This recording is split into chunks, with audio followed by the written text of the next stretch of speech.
Fan de toit ouvrant? Eh bien vous serez déçus, vous ne pourrez pas vous la péter dans les plus beaux quartiers avec votre Volkswagen Polo Airline toit ouvrant.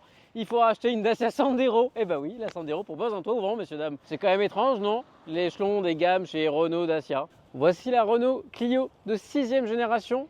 Il faut le dire, il y a quand même eu quelques changements. Notamment son look à l'avant là. Il fait débat. Vous aimez ou pas? Dites-le moi dans les commentaires. Personnellement, je commence à m'y habituer, mais j'ai eu beaucoup de mal avec ce Renault, ce losange qui se rejoignent des deux côtés comme ça là, inversé par cette grosse bouche au milieu. Vous trouvez ce feu étrange? C'est normal, il s'agit d'une lentille sur étagère, grosso modo un équipementier leur fournit, et Renault y a posé un élément laqué glossy pour faire chic avec le reste de la calandre, et un élément ici mat, économie oblige. On le retrouve d'ailleurs à l'arrière, ce petit effet de style.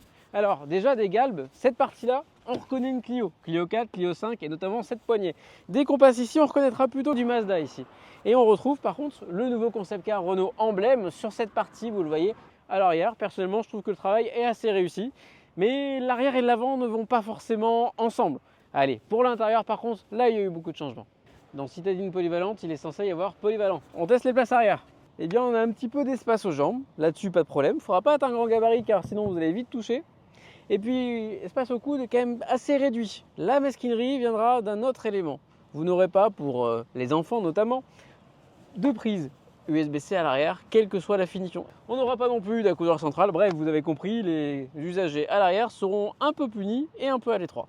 Et au niveau du volume de coffre, eh bien, en version hybride, cette livrée de 160 chevaux lésinera un petit peu sur la capacité du coffre. 309 litres de volume de chargement, c'est suffisant, vous voyez, pour quelques bagages. Pour une famille, évidemment, ce n'est peut-être pas le véhicule adapté, quoique.